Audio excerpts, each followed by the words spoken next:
예수님께서 이루신 하나님 나라에는 예수님께서 구약의 율법을 완전하게 하셨고, 그리고 그 율법을 다 이루어 주셨습니다. 그러므로 예수님께서는 하나님의 백성들이 살아갈 때 새로운 기준을 가지고 어떻게 사랑으로 살아야 하는지 구체적으로 율법을 재해석해 주셨습니다. 그 첫 번째가 십계명 6계명 살인에 대한 계명입니다. 예수님이 재해석하신 살인은 육신을 직접 죽이지 않아도 마음으로 형제를 미워하고 분노하고 시기에도 살인이라고 말씀하셨습니다.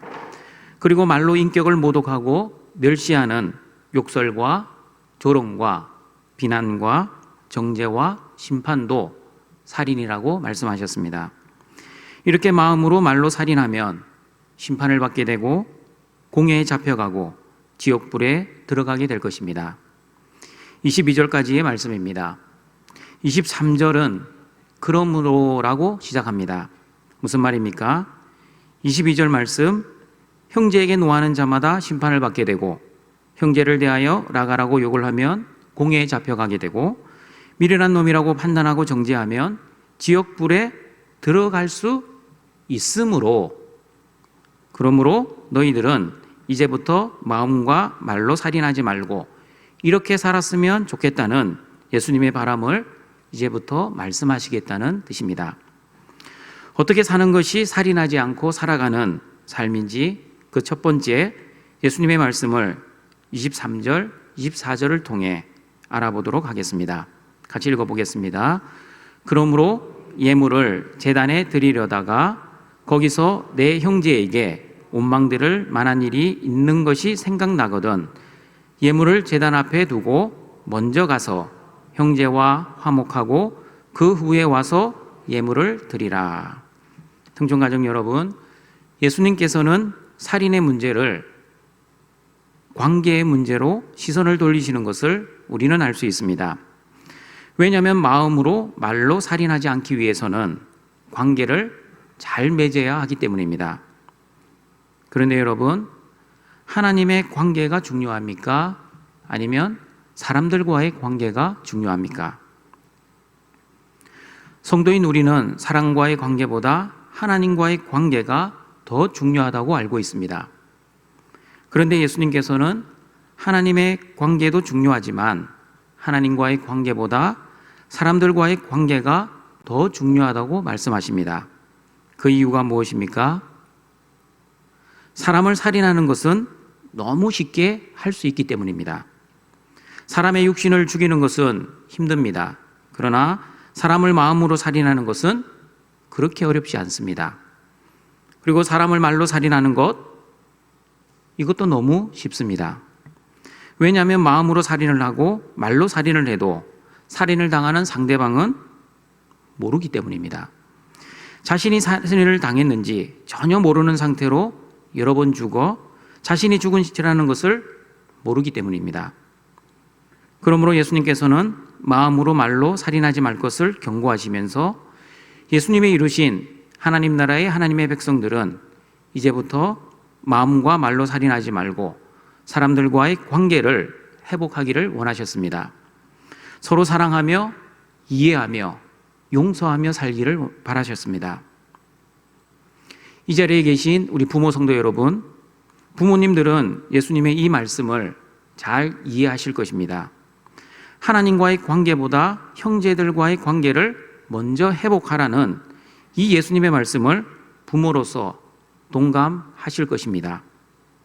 왜냐하면 자녀들이 아무리 부모에게 효도를 잘하고 부모의 마음을 흡족하게 해주어도 자녀들끼리 서로 싸우고 사이가 좋지 않으면 부모의 마음은 어떻습니까? 행복하지 않습니다. 편하지 않습니다.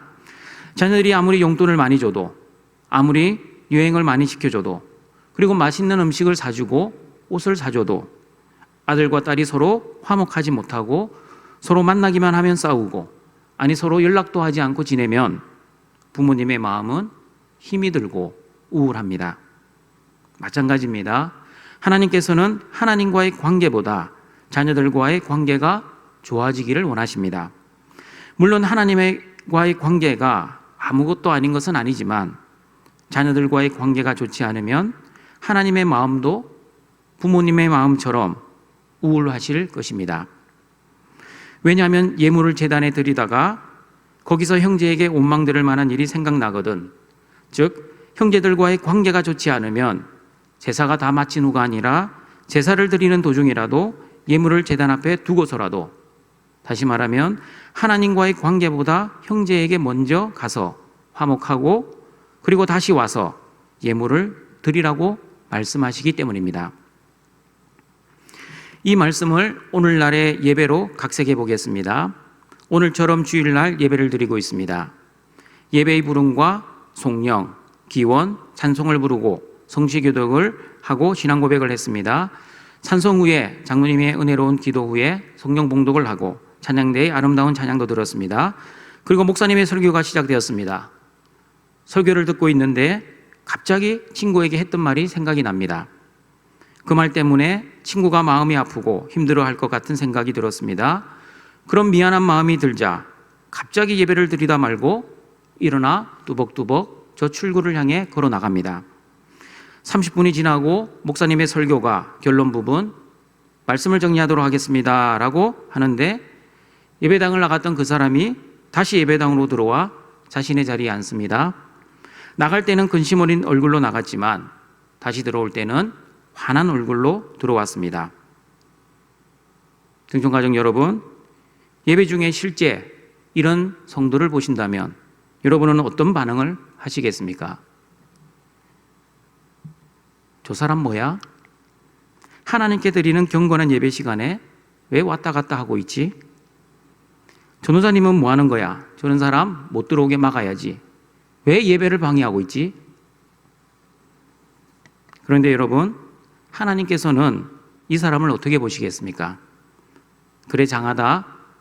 사람들 눈치 보지 않고 나만 바라보며 내 말씀대로 순종하는 착하고 충성된 종아. 너의 믿음의 행동으로 인해 오늘도 한 사람 살인을 막았구나. 잘했다. 그리고 고맙다.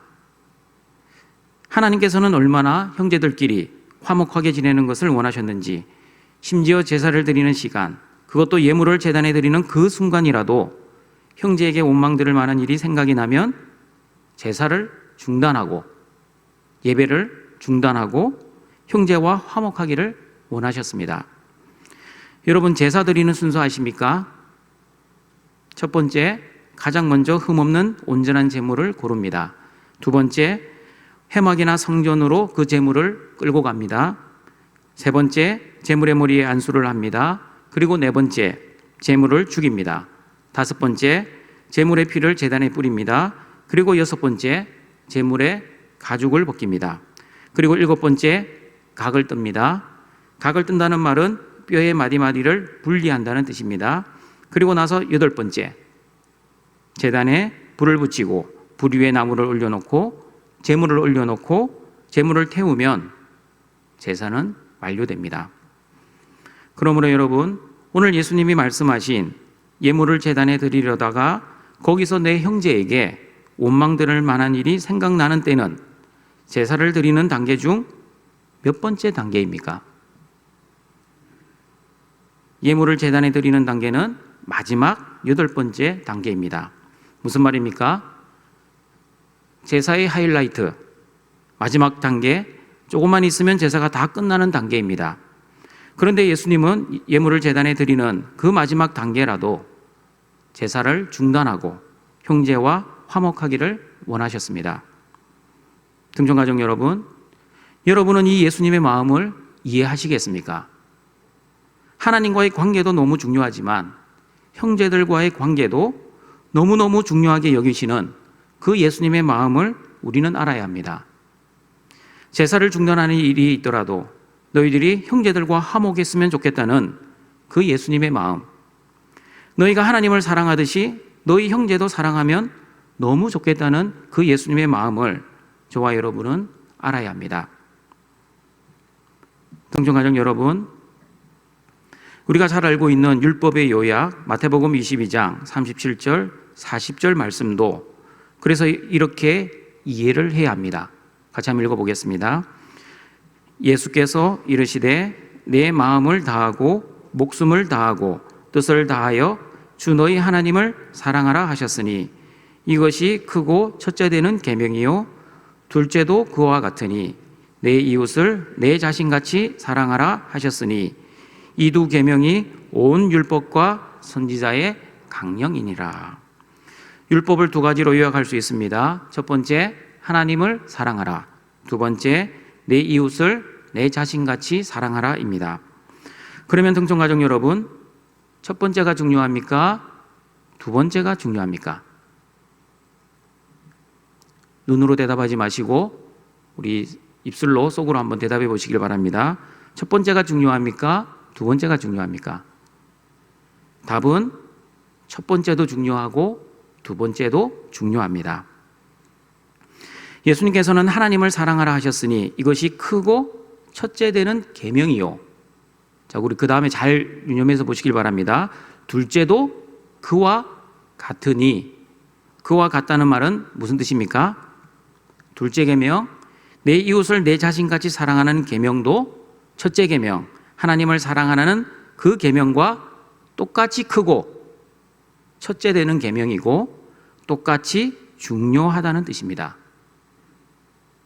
여러분, 이 개념을 잘 표현해 주는 말이 바로 삼위 하나님이십니다. 성부 하나님, 성자 예수님, 성령 하나님. 여러분, 누가 제일 높은 하나님이십니까? 성부 하나님이 아버지니까 1등, 성자 예수님은 아들이니까 2등, 그리고 성령 하나님은 3등. 이렇게 생각하시면 이단이 되십니다. 삼위 하나님은 동등하게 1등이십니다. 그러므로 하나님을 사랑하는 계명이 이웃을 내 몸처럼 사랑하는 계명보다 더 중요하다는 뜻이 아닙니다. 이 두 계명이 동등하게 중요하고 동등하게 크다는 뜻입니다. 그러므로 하나님 사랑이 바로 형제 사랑이라고 요한일서 4장 20절, 21절에서 말씀하고 있는 것입니다. 같이 읽어보겠습니다. 누구든지 하나님을 사랑하노라 하고 그 형제를 미워하면 이는 거짓말하는 자니 보는 바 그 형제를 사랑하지 아니하는 자는 보지 못하는 바 하나님을 사랑할 수 없느니라. 우리가 이 계명을 주께 받았으니 하나님을 사랑하는 자는 또한 그 형제를 사랑할지니라. 그러므로 하나님 사랑과 형제 사랑은 다른 사랑이 아닙니다. 똑같은 사랑입니다.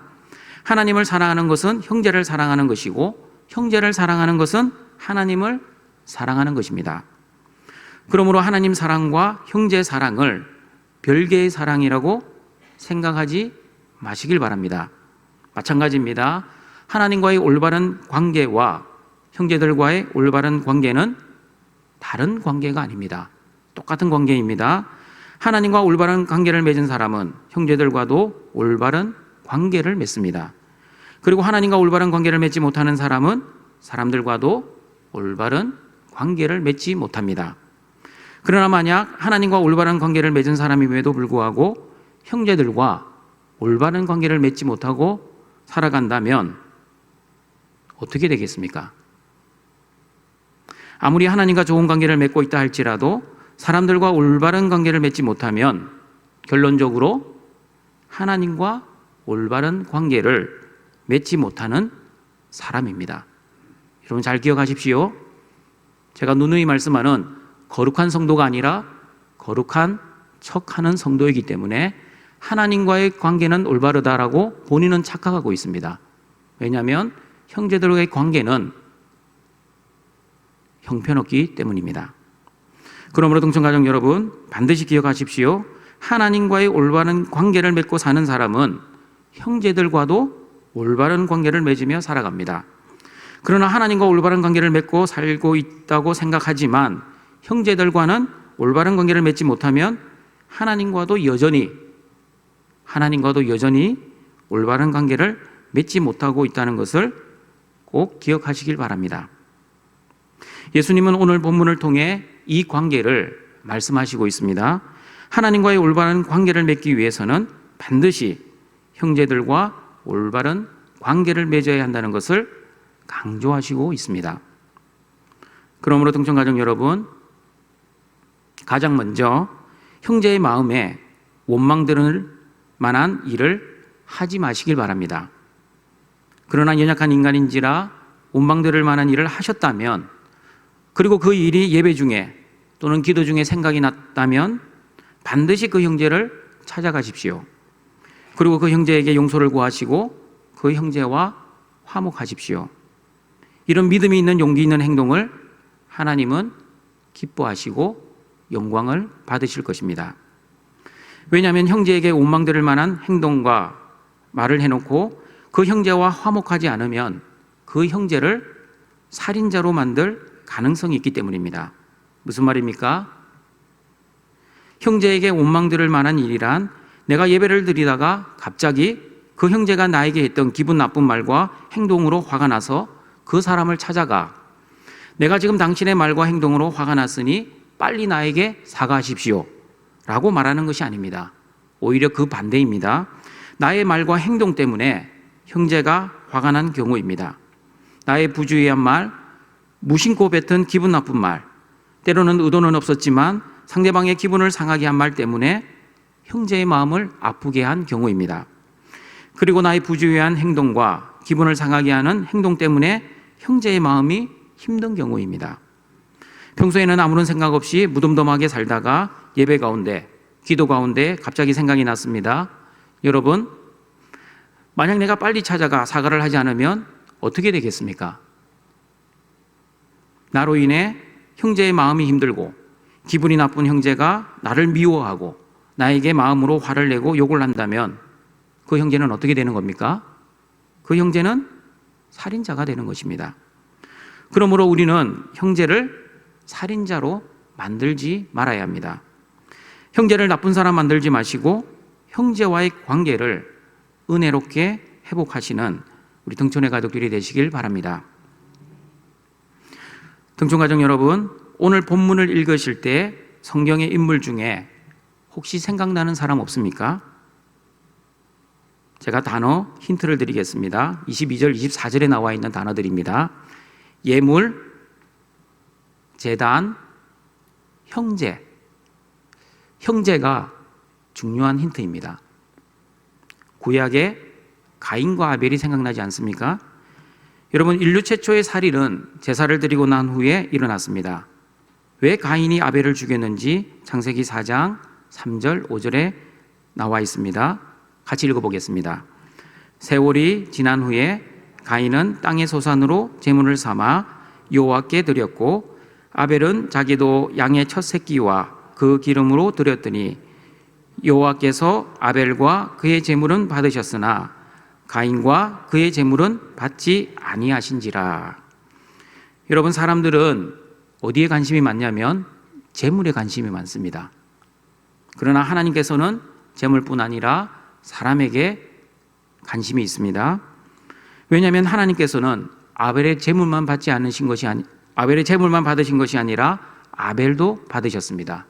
그리고 가인의 제물만 안 받으신 것이 아니라 가인도 받지 않으셨습니다. 무슨 뜻입니까? 삶은 아무렇게나 살면서 제사만 지낸다고 하나님께서 그 제사를 받지 않으신다는 뜻입니다. 마찬가지입니다. 삶 속에서 예배자로 살지 못하면서 주일날 예배만 드린다고 거룩한 신자가 되는 것은 아닙니다. 가정에서나 직장에서도 거룩하게 살아야 하고 교회에 와서도 거룩하게 예배를 드려야 합니다. 아벨은 삶 속에서도 하나님을 주인으로 모시고 하나님을 사랑하며 형제를 사랑하며 살다가 제사를 드렸습니다. 그러나 가인은 자기 마음대로 살다가 자기 뜻대로 살다가 다시 말하면 하나님을 사랑하지 않고 형제를 사랑하지 않고 살다가 제사만 멋들어지게 잘 드렸습니다. 그러므로 하나님께서는 믿음으로 드린 아벨과 아벨의 제물은 받으셨지만 믿음으로 드리지 않는 가인과 가인의 제물은 받지 않으셨습니다. 그러므로 등촌가족 여러분, 예수님께서는 오늘 본문의 말씀을 통해 말씀하시고자 하셨던 것은 하나님과의 관계보다 형제와의 관계가 더 중요하다는 것과 형제를 사랑하면서 드려지는 예배, 삶의 예배에서 드려지는 그 믿음의 예배를 받으신다는 것을 꼭 기억하셔서 삶이 곧 예배가 되는 거룩한 등촌의 가족들이 되시길 바랍니다. 하나님께서 어떤 삶으로 드리는 예배를 원하시는지 로마서 12장 1절 같이 읽어보겠습니다. 그러므로 형제들아 내가 하나님의 모든 자비하심으로 너희를 권하노니 너희 몸을 하나님이 기뻐하시는 거룩한 산 제물로 드리라. 이는 너희가 드릴 영적 예배니라. 저와 여러분의 몸이 거룩한 산 제물로 드려질 때 하나님이 기뻐 받으시는 영적 예배가 될 것입니다. 우리의 가정과 직장과 교회에서 저와 여러분은 하나님이 기뻐하시는 거룩하고 살아있는 제물답게 삶을 살아야 합니다. 그러므로 산제물은 때로는 손해볼 때가 있습니다. 그리고 산제물은 때로는 희생할 때도 있습니다. 그리고 산제물은 제물이기에 죽을 때도 있습니다. 그러나 제물이기에 원망하지 않습니다. 불평하지도 않습니다. 오히려 기쁨과 감사함으로 제물의 삶을 살아가는 것입니다. 그러므로 동청가족 여러분, 하나님께 거룩한 예배를 드리는 것도 중요하지만 사람들과 거룩한 관계를 유지하는 것이 더 중요하다는 것을 기억하셔서 형제의 마음에 원망될 만한 일이 생각나도록 하나님께 기도하시고, 그리고 그 일이 생각나시면 그 형제를 찾아가 용서를 빌고 관계를 회복하는 그런 은혜가 있기를 바랍니다. 그리고 여러분, 오늘 또 본문을 보시면 생각나는 제사가 없습니까? 제가 단어 힌트 또 드리겠습니다. 어떤 제사가 생각나는지 한번 생각해 보시길 바랍니다. 예물, 제단, 형제, 화목. 결정적인 단어가 화목입니다. 구약의 5대 제사 가운데 화목 제사가 생각나지 않습니까? 화목 제사는 하나님과 사람 사이의 관계 회복을 위해 드리는 제사입니다. 화목이라는 단어는 우리가 잘 알고 있는 샬롬이라는 단어의 복수형 샬렘입니다. 화목 제사는 다른 제사와는 달리 모든 제물을 다 태우는 것이 아니었습니다. 가슴과 오른쪽 뒷다리는 제사장에게 주고 나머지 고기를 제사 드리는 사람과 사람들이 나누어 먹었습니다. 화목 제사를 지내는 날은 일명 고기 먹는 날입니다. 예를 들어 보겠습니다. 오늘 김 집사가 화목제를 드리러 성전에 올라간다는 소식이 들립니다. 그러면 고기 먹고 싶은 사람, 배고픈 사람, 그리고 김 집사와 함께 식사 교제하고 싶은 사람은 다 성전으로 모여들기 시작합니다. 그런데 그 사람들 중에 박 집사의 얼굴도 보입니다. 평소에 박 집사는 김 집사와 사이가 안 좋은 상태였습니다. 예전에는 형제처럼 친하게 지내던 사이였는데 언제부턴가 사이가 벌어졌습니다. 서로 연락도 하지 않고 길에서 만나면 인사도 하지 않고 서로 피하는 관계였습니다. 김 집사는 생각합니다. 박 집사가 왜 왔을까? 배가 고파서 왔나? 아니면 나에게 할 말이 있어서 왔나? 예물을 제단에 올려놓으려는 순간 갑자기 김 집사는 박 집사에게 했던 그 말이 생각났습니다. 내가 했던 그 말 때문에 박 집사 마음이 힘들었을 수도 있었겠구나. 그래, 그 일이 일어났을 때부터 박 집사랑 서로 연락하지 않았지. 그래, 맞아. 그 말이야. 김 집사는 성소에서 나와 박 집사에게로 달려갑니다. 그리고 박 집사에게 예전에 있었던 그 말에 대해 미안하다는 사과의 말을 건넵니다. 그리고 박 집사와 김 집사는 서로 웃으며 포옹을 합니다. 그리고 김 집사는 다시 제단으로 돌아옵니다. 그리고 제단에 다시 예물을 올려놓고 제사를 드리고 박 집사와 함께 고기를 먹으며 식사 교제를 하면서 지난날의 잘못에 대해 다시 한번 용서를 구하며 맛있게 식사를 하였습니다. 동청가족 여러분, 화목 제사는 하나님과 사람들과의 거룩한 교제를 위해 드리는 제사입니다. 그러므로 화목 제사는 제사를 드리고 난 후에 사람들과 함께 고기를 먹으며 식사를 했던 것입니다. 우리는 그 화목 제사의 정신을 잘 알고 우리 삶에 적용을 해야 합니다. 사람들과의 화목이 바로 하나님과의 화목입니다. 왜냐하면 하나님과의 올바른 관계가 바로 사람들과의 올바른 관계이기 때문입니다. 그러므로 하나님과의 관계와 사람들과의 관계가 별개의 관계가 아니라 동일한 관계임을 기억하시고 하나님과 화목을 위해, 사람들과의 화목을 위해 산제물로 살아가시는 우리 등촌의 가족들이 되시길 바랍니다. 그리고 두 번째, 어떻게 사는 것이 살인하지 않고 살아가는 삶인지 25절, 26절을 같이 읽어보겠습니다. 너를 고발하는 자와 함께 길에 있을 때에 급히 사화하라. 그 고발하는 자가 너를 재판관에게 내어주고 재판관이 옥리에게 내어주어 옥에 가둘까 염려하라. 진실로 내게 이르노니 내가 한 푼이라도 남김이 없이 다 갚기 전에는 결코 거기서 나오지 못하리라. 여러분, 이제는 대상이 형제가 아니라 누구입니까? 고발하는 사람입니다. 고발을 한다는 말은 이제는 말로는 합의점에 도달하지 못했기에 세상 법정으로 가서 해결을 보겠다는 뜻입니다. 여러분, 고발까지 할 정도면 이미 이 사람의 마음은 많이 상해 있을 것입니다. 예수님의 말씀처럼 마음으로 이미 살인을 하고 말로도 이미 살인을 한 사람일 가능성이 있습니다. 고발하는 사람이 함께 길에 있습니다. 왜 길에 있습니까? 함께 놀러 가는 길이 아니라 법정으로 가는 길일 것입니다. 나를 고발하겠다고 결정을 했다면 여러분, 실제 재판으로 가면 누가 승리할 것 같습니까? 25절 말씀, 재판관이 옥리에게 내어주어 옥에 가둘까 염려하라는 말씀을 보면 틀림없이 고발하는 자가 승리하고 나는 재판에 질 것이 뻔합니다. 그러면 어떻게 해야 합니까? 사화해야 합니다. 사화하라는 헬라어 유노에오는 친절하다, 타협하다, 고의를 베풀다, 도중에서 만나다 라는 뜻이 있습니다. 그러므로 사화하라는 뜻은 길에 가는 도중이라도 빨리 협상을 하고 타협을 하라는 뜻입니다. 왜 협상을 해야 합니까? 첫 번째, 재판까지 가면 내가 감옥에 가기 때문입니다. 정확하게 모르지만 고발하는 자가 고발하는 이유가 금전적인 문제인 것 같습니다. 왜냐하면 26절에서 한 푼이라도 남김이 없이 다 갚기 전에는 결코 감옥에서 나오지 못하리라고 말씀하고 있기 때문입니다.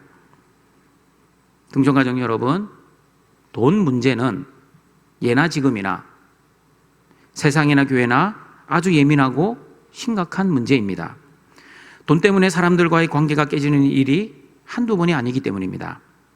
심지어 교회 안에서도 성도들끼리 돈 문제로 힘들 때가 많이 있습니다. 돈을 빌린 사람은 갚지 못해 힘듭니다. 마음은 빨리 갚아주고 싶어도 돈이 없어서 못 갚아주는 것이 미안하고 죄송해서 마음이 힘이 듭니다. 또한 돈을 빌려준 사람도 정한 시간 내에 돈을 받지 못하면 마음이 힘이 듭니다. 어떤 경우는 돈을 빌린 사람이 돈이 있는데도 불구하고 갚지 않으면 마음이 더 힘들 때가 있습니다. 등촌가족 여러분, 담임 목사로서 우리 등촌 교우들에게 부탁드립니다. 돈에 대한 등촌교회 규칙입니다. 물론 성경에는 없습니다. 제가 정한 것입니다. 그래서 담임 목사 규칙입니다. 첫 번째, 교회 안에서는 돈을 빌리지 마십시오. 왜냐하면 교회는 돈을 빌리는 곳이 아니기 때문입니다. 두 번째, 교회 안에서는 돈을 빌려주지도 마십시오. 세 번째, 만약 형제의 상태가 너무나 안타깝고 딱하여 돈을 빌려주신다면 돈을 받지 않을 생각으로 빌려주십시오. 구제한다는 생각으로 빌려주라는 뜻입니다. 그리고 돌려받지 않아도 내 생활에 지장이 없을 정도의 금액만 빌려주십시오. 만약 이런 원칙 없이 성도들끼리 돈거래를 하다가 돈도 잃고 사람도 잃을 것입니다. 믿음도 잃고 상처도 받아 교회는 큰 시험이 될 것입니다. 대부분의 경우 돈을 빌린 사람은 실제 교회를 떠나게 되고 돈을 빌려준 사람은 마음이 교회를 떠나는 경우가 많이 있습니다. 그리고 네 번째, 교회 안에서는 보증 서지 마십시오. 사람들과의 관계 때문에 보증을 서주는 일이 빈번합니다. 그러나 여러분 다들 잘 아실 겁니다. 보증은 본인만 힘들게 하는 것이 아니라 온 가족을 힘들게 합니다. 그리고 오랜 세월 보증으로 인해 힘들었다는 이야기를 다들 잘 아실 겁니다. 그러므로 오늘 설교를 잘못 적용하여 하나님 관계보다 사람들과의 관계가 더 중요하니 보증을 서주는 것이 형제와 좋은 관계를 위한 하나님의 뜻이라고 그렇게 해석하시고 적용하지 마시길 바랍니다. 아멘 하셔야 됩니다. 그리고 우리가 급히 사화해야 할 두 번째 이유가 있습니다. 왜냐하면 사랑의 속성에는 먼저 사랑하는 속성이 있기 때문입니다. 하나님께서도 우리를 먼저 사랑하셨다고 요한일서 4장 10절에서 말씀합니다. 같이 읽어보겠습니다. 사랑은 여기 있으니 우리가 하나님을 사랑한 것이 아니요 하나님이 우리를 사랑하사 우리 죄를 속하기 위하여 화목제물로 그 아들을 보내셨음이라. 하나님의 사랑을 받은 하나님 나라의 하나님의 백성들은 이제 우리가 먼저입니다. 먼저 사랑해야 합니다. 상대방이 나를 사랑할 때까지 기다리지 말아야 합니다. 그러므로 믿음의 분량이 큰 사람이 믿음의 분량이 작은 사람보다 먼저 사랑의 말을 건네야 합니다. 사랑이 많은 사람이 사랑이 적은 사람보다 먼저 용서의 말을 건네야 합니다. 하나님의 은혜를 많이 받은 사람이 하나님의 은혜를 조금 받은 사람보다 먼저 사과해야 합니다. 여러분 무슨 뜻입니까? 먼저 사랑하고 먼저 용서를 한다는 말은 내가 믿음의 분량이 더 크고 하나님의 은혜를 더 많이 받았고 그리고 하나님의 사랑이 더 많은 사람이라는 것을 증명하는 겁니다.